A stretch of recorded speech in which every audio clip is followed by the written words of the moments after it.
아브라함이 100세에 얻은 귀한 아들입니다. 그 귀한 아들을 하나님께 번제로 바치기 위해서 이제 모리아 산으로 올라갑니다. 산에 오르는 시작부터 그 과정 또한 결과에 이르기까지 하나님이 다 지켜보고 계셨어요. 아브라함의 믿음을 보셨습니다.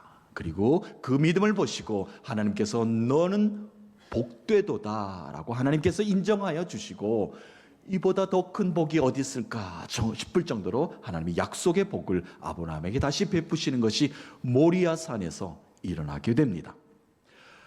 모리아산은 아브라함이 보여준 믿음입니다. 믿음이 없이는 도저히 한 걸음도 걸어갈 수 없고 한 발짝도 그 산을 오를 수 없는 엄청난 믿음의 시험이 아브라함에게 주어졌습니다. 아브라함의 생각과 마음과 발걸음이 향한 이 믿음의 산, 하나님은 왜 아브라함의 믿음을 높이 평가하셨는지, 또한 모리아산에 오른 이 아브라함과 이삭에게 어찌하여 하나님의 복이 끊임없이 임하게 되었는지, 믿음의 중요성을 일깨워주는 오늘 본문의 말씀, 모리아산으로 오른 이 아브라함과 이삭을 통하여 우리도 함께 그 산을 오르면서 이 땅 가운데 우리가 어떻게 믿음을 지켜야 되는가, 어떻게 하나님으로부터 복받는 삶을 살아야 되는가, 어떻게 믿음으로 순종하며 나아가야 되는가, 그 말씀을, 오늘 말씀을 우리의 말씀으로 한번 붙잡아 보도록 하겠습니다. 믿음은 하나님의 부르심에 대한 응답입니다. 대답입니다. 어느 날 하나님이 아브라함을 부르셨죠. 하나님은 아브라함을 자주 부르셨습니다. 아브라함아, 아브라함아, 직접 이름을 이렇게 부르셨고 아브라함도 그때마다 하나님께 내가 여기 있나이다 라고 답했습니다. 오늘도 마찬가지입니다. 오늘 부르심에 하나님이 감당할 수 없는 엄청난 시험을 아브라함을 주실 것을 아브라함은 알고 있습니다. 그럼에도 불구하고 아브라함은 하나님께 대답합니다. 주님이시여, 내가 여기 있나이다. 부르심에 응답을 하였습니다. 하나님은 필요 때마다 아브라함을 부르셨습니다. 오래전에 갈대아 우르에 살고 있는 한 백성들, 한 가족들을 집중해서 하나님께서는 주목을 하십니다. 그리고 그 가족 중에 한 명 아브라함을 하나님께서 고르고 뽑고 택해 주셨죠. 그리고 아브라함에게 명령하십니다. 너는 너의 고향과 친척과 아비 집을 떠나 내가 너에게 보여줄 그 땅으로 가라. 너가 복이 될 것이다. 너 한 사람을 통해서 모든 후손들이 복을 받게 될 것이다 라고 이렇게 창세기 12장에 한 사람 아브라함을 불러서 믿음의 조상의 첫 발걸음을 내딛게 만들어 주신 것을 우리는 너무나 잘 알고 있습니다. 자, 아브라함이 믿음에 순종하여 그 길을 떠나서 하나님이 인도하시는 땅에 이르러 하나님이 명령하신 곳에서 이제 터전을 잡고 살게 됩니다. 시간이 많이 지났어요. 이제 아브라함의 노년의 때에도 하나님께서 나타나시는 말씀이 계속 이어집니다. 물론 그 과정 중에서도 하나님이 너는 복을 받을 것이다. 내가 너와 함께 할 것이다. 너는 축복의 땅에서 하나님의 나라를 일구어 갖게 될 것이다. 너의 후손들이 복을 받게 될 것이다. 이 복에 대해서 끊임없이 아브라함을 일으켜 세워 주시지 않았습니까? 자, 이제 노년이 되어서 하나님이 아브라함에게 나타나셔서 더 큰 복을 내리실 것을 이제 선포합니다. 아브라함의 나이 99세 때의 일입니다. 너는 심히 번성하게 될 것이다. 또한 큰 민족을 이루게 될 것이며 나는 너의 하나님이 될 것이다. 아브라함이 들으니까 내가 지금 99세인데 아들 한 사람도 없는데 나의 후손들로 통해서 큰 민족을 이루겠다고요? 번성하게 될 것이라고요? 그 안에 사레가 웃음을 웃고 말았습니다. 자, 그리고 나서 아브라함은 하나님이 이렇게 복을 주신다고 약속하고 계시니 내가 그 믿음으로 하나님께 무엇인가 믿음의 징표를 보이겠습니다 라고 할례를 행합니다. 그래서 하나님께 나의 믿음의 고백은 이것입니다 라고 보였더니 하나님께서 아브라함의 그 작은 믿음을 보시고 더 축복하는 말씀을 하십니다. 1년 후에 내가 너희들 가정에게 올 것이다. 그때는 사라가 아들을 잉태하게 될 것이다. 아니나 다를까 아브라함의 100세 때입니다. 1년 후에 사라가 이삭을 낳게 되었죠. 하나님의 언약의 축복이 아브라함과 그의 가족들에게 임하게 된 것입니다. 그들 가족의 삶에 평온이 깃들게 된 것이죠. 하나님의 복을 받는 삶으로 그 땅에서 온전히 하나님 나라의 축복과 평강을 일구어 가게 된 것입니다. 여기까지는 우리 창세기 시작의 말씀, 아브라함의 일생, 그리고 하나님을 만남으로 하나님이 계속 이끌어 주신 사건을 우리는 너무나 잘 아는 성경의 이야기입니다. 자, 그리고 오늘의 말씀이 이어집니다. 이 모든 일이 일어난 이후로 믿음의 삶을 살고 있던 아브라함에게, 그의 가족들에게 어느 날 아브라함이 있는 그곳에 하나님이 직접 나타나셔서 이제 아브라함을 부르시는 장면입니다. 말씀 1절 2절 다시 한번 더 읽어보겠습니다. 그 일 후에 하나님이 아브라함을 시험하시려고 그를 부르시되 아브라함아 하시니 그가 이르되 내가 여기 있나이다. 여호와께서 이르시되 내 아들 내 사랑하는 독자 이삭을 데리고 모리아 땅으로 가서 내가 내게 일러준 한 산 거기서 그를 번제로 드리라. 아멘. 어려운 과제가 주어졌습니다. 100세에 얻은 아들을 낳자마자 하나님께 번제로 드리라, 제물로 바치라, 이것도 아니었어요. 어느 정도 이삭이 자랐습니다. 얼마나 귀엽겠습니까? 얼마나 사랑스럽겠습니까? 얼마나 정이 많이 들었겠습니까? 그런데 그 아들을 어느 날 갑자기 번제단을 쌓아서 불로 태워서 하나님께 제사로 드리라니요. 너무나 어려운 일이, 과제가 아브라함 눈앞에 닥쳐오게 되었습니다. 그럼에도 아브라함은 내가 여기 있나이다 라고 하나님의 부름에 대답하는 모습을 오늘 볼 수가 있습니다. 하나님은 나를 부르셔서 어떤 일을 펼쳐 나아가실지, 또한 어떤 일들이 내 앞에 일어날지 우리는 알 수 없습니다. 그러나 우리는 하나님이 부르시면 주님이시여 내가 여기 있나이다. 하나님이 나를 부르셨으니까 내가 여기 있나이다. 하나님의 믿음의 길에서 내가 떠나지 않고 하나님이 부르시면 들릴 만큼 그 길에 내가 항상 있나이다. 나의 믿음을 고백하오니 주여 내가 여기 있나이다. 나를 사용하여 주시옵소서. 우리가 대답할 수 있는 믿음을 언제나 보일 수 있어야 된다는 겁니다. 하나님은 하나님의 때가 되면 우리를 시도 때도 없이 언제나 우리를 부르십니다. 우리가 떠나 있으면, 사망 가운데 있으면, 어둠 속에 있으면, 영적으로 무너져 있으면 하나님께 진정한 대답을 하지 못합니다. 그러나 우리가 언제나 믿음을 지키고 있으면 하나님이여 내가 여기 있습니다. 왜 부르셨습니까? 나를 사용하여 주시옵소서라고 우리가 응답할 수 있는 것 아니겠습니까? 믿음은 대답입니다. 응답할 수 있는 그 자리를 지켜내는 것입니다. 또한 믿음은 하나님의 부르심, 하나님의 택하심에 반응하는 것입니다. 나를 일꾼 삼아 주셔서 감사합니다. 오늘도 내게 이 일을 맡겨주셔서 감사합니다. 또 내일 눈을 떠서 내가 일할 수 있는 일터로 향하게 하심에 감사합니다. 감사하며 부르심에 응답할 수 있는 마음, 자리, 입술의 고백, 그것이 바로 믿음이다라고 말을 할 수 있겠습니다. 믿음은 또한 연단입니다. 하나님께서 아브라함을 연단시키기 위해서 시험 문제가 이제 주어졌어요. 그런데 이 문제가 가히 놀랍습니다. 인간으로서는 도저히 감당할 수 없는 엄청나고 어려운 시험이 지금 아브라함의 손에 잡히게 된 것이죠.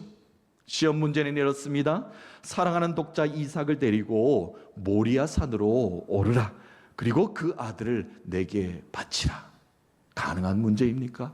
어렵죠. 도저히 감당할 수 앞이 깜깜한 문제지를 지금 시험지를 들고 있게 된 것입니다.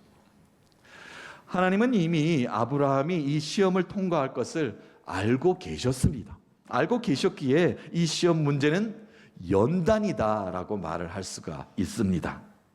연단은 믿음이 검증된 자들에게만 주어지는 시험입니다. 연단의 시간은 믿음 없는 자들에게는 고통의 시간이 될 수 있습니다. 그러나 믿음 있는 자들에게는 확고한 신앙을 고백하는 시간이 될 수 있기 때문에 하나님께서 그 기회를 주는 것이기 때문에 연단은 오히려 감사하다라고 고백할 수 있게 되는 것이죠.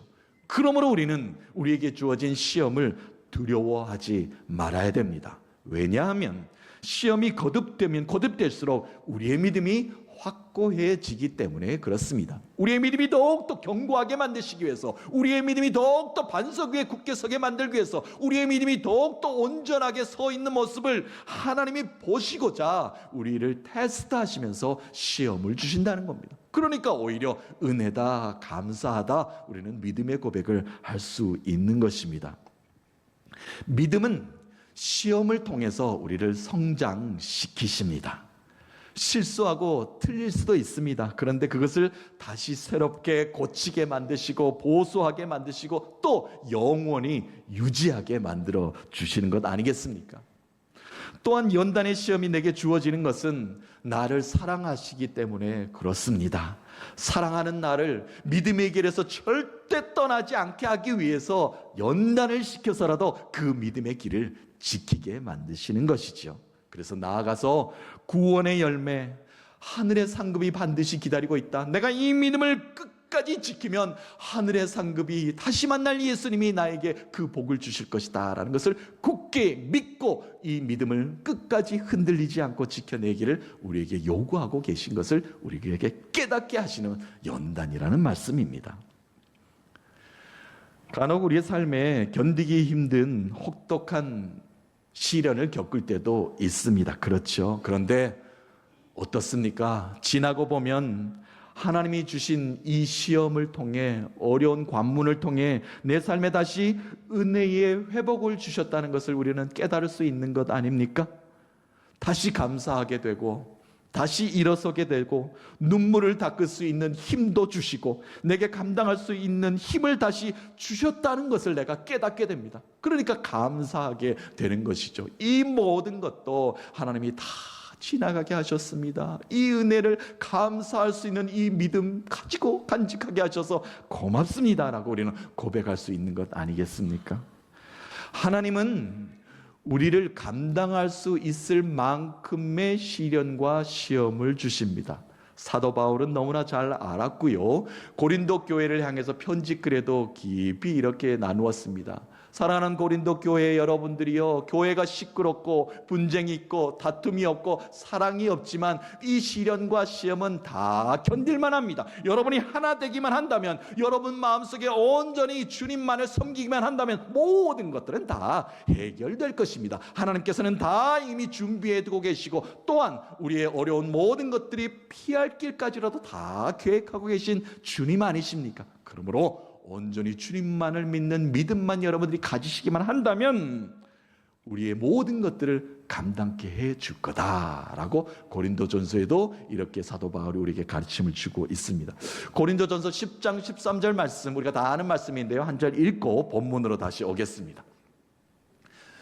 사람이 감당할 시험 밖에는 너희가 당한 것이 없나니 오직 하나님은 미쁘사 너희가 감당하지 못할 시험 당함을 허락하지 아니하시고 시험 당할 즈음에 또한 피할 길을 내사 너희로 능히 감당하게 하시느니라. 아멘. 사랑하는 성도 여러분, 하나님은 오늘도 나의 이름을 부르십니다. 부르실 때 주님 내가 여기 있나이다, 예배 자리를 지켰나이다, 내가 마음이 무너지지 않고 주님께 예배하러 여기 와 있나이다, 기쁨으로 감사로 대답할 수 있어야 될 것입니다. 지금 우리의 상황 가운데 어려움이 있다 할지라도 연단이라 여기십시다. 그리고 끝까지 이 믿음을 지켜내십시다.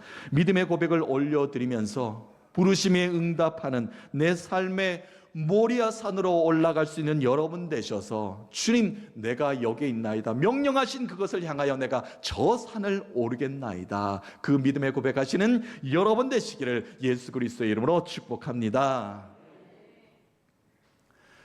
믿음은 또한 순종입니다. 하나님의 부르심에 우리가 응답하였다면, 대답하였다면 이제 믿음으로 발걸음을 한 걸음 한 걸음 옮길 수 있어야 합니다. 움직일 수 있어야 된다는 것이죠. 행함이 있는 믿음이어야 된다는 말씀이 되겠습니다.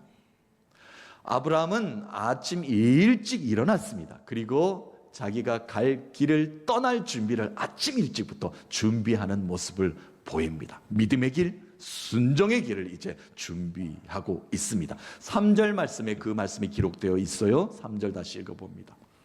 아브라함이 아침에 일찍이 일어나 나귀의 안장을 지우고 두 종과 그의 아들 이삭을 데리고 번제에 쓸 나무를 쪼개어 가지고 떠나 하나님이 자기에게 일러주신 곳으로 가더니, 아멘.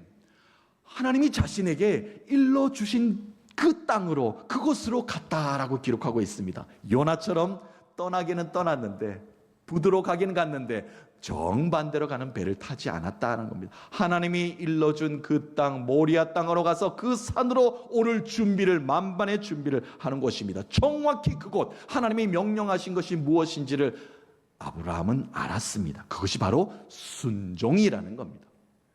믿음은 순종과 뗄래야 뗄 수가 없습니다. 늘 연결이 되어 있어야 됩니다.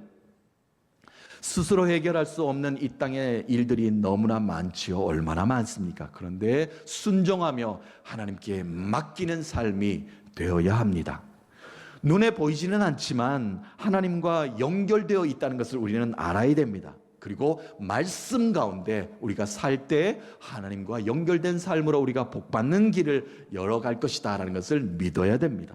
또한 전혀 가보지도 않는 땅을 향하여 발걸음을 옮겨가는 삶, 믿음, 곧 순종입니다. 전혀 가보지도 않았지만 하나님이 명령하시면 그 길을 걸어가는 것, 그것이 바로 순종 아니겠습니까? 순종함으로 믿음의 삶을 사는 사람은 성전으로부터 말씀이 임하면 강줄기가 돼서 저마다 풍성한 은혜를 누릴 수 있는 축복의 땅으로 갈 수 있다는 말씀입니다. 그것이 바로 순종의 걸음이다, 순종의 삶이다 라고 우리는 이렇게 말을 할 수가 있습니다. 사무엘상 15장에 보면 사울 왕을 통해서 우리에게 순종의 가르침을 주시는 말씀이 있어요. 사울이 이제 전쟁을 치르는데 하나님께서 이 전쟁은 이길 것이다 라고 힘을 더해 주시면 승리하였고, 하나님께 물어보지도 않고 전쟁에 나가면 계속해서 패하는 모습을 보이지 않았습니까? 자, 하나님께서 전쟁을 승리케 만들어 주십니다. 아말렉과의 전투를 승리하게 되었습니다. 그리고 하나님께서 명령하시기를 아말렉의 전투에서 다 이긴 후에 그곳의 우상들을 다 부수라, 그리고 아말렉에 있는 그 잘못된 문화들을 다 물리치라, 없애라 라고 명령을 주셨어요. 그런데 그 제거하라는 명령을 사울 왕은 어깁니다. 아말렉 왕 아각과 또 그의 기름진 짐승 좋은 것을 남겨두고 자신의 것에 숨겨두고 맙니다. 하나님의 명령을 어긴 것이죠. 하나님의 명령에 순종하지 않는 사울 왕이었습니다. 이 일로 인하여 하나님은 사울 왕을 세운 것을 후회하시기 시작을 합니다. 사무엘에 이제 사무엘 선지자가 사울 왕을 찾아갑니다. 왜 이렇게 하였는가라고 책망하기 위해서죠. 책망하자 사울이 이제 변명을 내려놓기 시작합니다. 내가 그의 좋은 것들을 다 남겨두고 지금 모아둔 것은 하나님께 제사할 때 좋은 것을 내놓기 위함이다. 하나님께 제사할 때 내가 좋은 것을 드리기 위함이다. 변명이죠. 이에 사무엘은 더 큰 소리로 사울 왕을 책망합니다. 이 모든 일들은 여호와께서 악하게 여기시는 이 일을 지금 왕이 한 것입니다 라고 책망하면서 그 유명한 말씀을 이제 사무엘이 우리에게 말씀을 주고 있습니다. 순종이 제사보다 낫고 하나님의 뜻을 듣는 것이 순양의 기름보다 낫습니다. 순종 없는 제사는, 순종 없는 예배는 하나님이 받으시지 않는다라는 말씀을 우리에게 남겨주었습니다.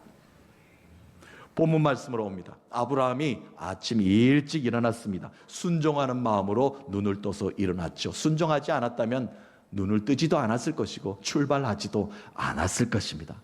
잠을 뒤척이기도 하였고 뜬 눈으로 지새을 것입니다. 지금 날만 밝으면 하나님이 명령한 모리아 산으로 내가 갈 것이다. 나귀 위에 안장을 얹었습니다. 그리고 불을 피울 나무를 나귀 위에 쪼개어 실었습니다. 그리고 모리아 산에 올라가 바칠 제물, 사랑하는 이삭 아들의 손을 잡고 모리아 산으로 향하였습니다. 순종입니다. 사랑하는 성도 여러분, 순종하는 마음으로 믿음의 발걸음을 우리는 내디딜 수 있어야 합니다. 하나님이 맡기신 일이기 때문에 그렇습니다. 내 힘으로 하는 것이 아니라 하나님의 맡기신 일은 우리가 아멘하며 순종하며 그 길을 걸을 수 있어야 됩니다. 때로는 마음이 무거운 길입니다. 불편하기도 합니다. 도망치고 싶을 때도 있습니다. 그러나 순종하는 마음으로 힘들지만 일어나 그곳으로 향하는 것, 그것이 바로 믿음이다 라고 우리에게 가르침을 주고 있습니다. 오늘도 내게 주어진 모리아산을 향하게 하십니다. 순종하는 마음으로 모든 것을 준비하고 믿음의 길에 오르시는 사랑하는 성도님들 되셔서 그 산에서 주님을 만나는 여러분 되시기를 예수님 이름으로 축복합니다. 마지막으로 믿음은 끝까지 하나님을 바라보는 것입니다. 상황을 보는 것이 아니라 하나님만 바라보겠나이다. 한참을 걸었습니다. 오늘 말씀에 보니까 성경에 사흘길을 걸었다라고 기록되어 있어요. 사흘을 걸어서 모리아 땅에 도착한 아브라함은 눈을 들어 하나님 뜻이 담겨진 산을 바라보았습니다. 자신의 눈에 담겨져 있는 모리아 산을 바라보았습니다. 자, 4절 말씀, 오늘 마지막 말씀입니다. 제3일에 아브라함이 눈을 들어 그곳을 멀리 바라본지라. 아멘. 아브라함이 지금 눈을 들어 바라보고 있는 모리아산은 하나님의 뜻하심이 있는 산입니다. 하나님의 계획하심이 있는 산입니다. 하나님을 복주시기 위한 산입니다. 하나님이 이미 예비하시고 그곳에서 기다리고 계신 산입니다. 그 뜻을 이루기 위한 산. 아브라함은 믿음으로 올랐더니 문제의 답이 이미 그곳에 있었습니다. 이삭을 대신하여 바칠 어린 양이 이미 준비되어 있었습니다. 우리는 오늘 본문의 말씀 그 이후에 일어난 사건들에 대해서 우리는 말씀을 너무나 잘 알고 있지 않습니까? 아브라함은 고민을 안고 올랐습니다. 내가 가는 길이 맞는가? 무거운 마음으로 아들의 손을 잡고 올랐습니다. 그러나 하나님께서는 이미 그곳에 여호와 일의 축복을 준비하고 계셨습니다. 그 은혜가 우리의 삶에 있을 줄로 믿습니다. 오늘도 내 인생 가운데 눈을 들어 모리아 산을 바라보게 하십니다. 때로는 두렵습니다. 떨립니다. 슬프기도 합니다. 힘든 기도의 제목을 안고 오르기도 합니다. 그러나 그곳에 이미 하나님의 긍휼한 사랑과 위로가 예비되어 있는 줄로 믿습니다. 이것이 믿음입니다. 그 믿음으로 우리가 그 산을 올라야 합니다. 사랑하는 성도 여러분, 이번 한 주 하나님은 우리의 이름을 또 부르고 또 부르시면서 모리아 산에 오르라고 명령을 하실 것입니다. 순종하며 함께 모리아 산으로 오르십시다. 믿음을 담대히 선포하며 살아가십시다. 이미 여호와 이레의 땅으로 만들어 놓고 기다리고 계신 하나님의 복을 누리게 하실 것입니다. 믿음의 길을, 믿음의 삶을 오르셔서 살아 역사하시는 하나님의 승리를 맛보시는 여러분 되셔서 한 주간 하나님의 그 은혜를 노래하시면서 찬송하시는 승리의 삶을 사는 여러분 되시기를 살아계신 예수 그리스도의 이름으로 축원합니다.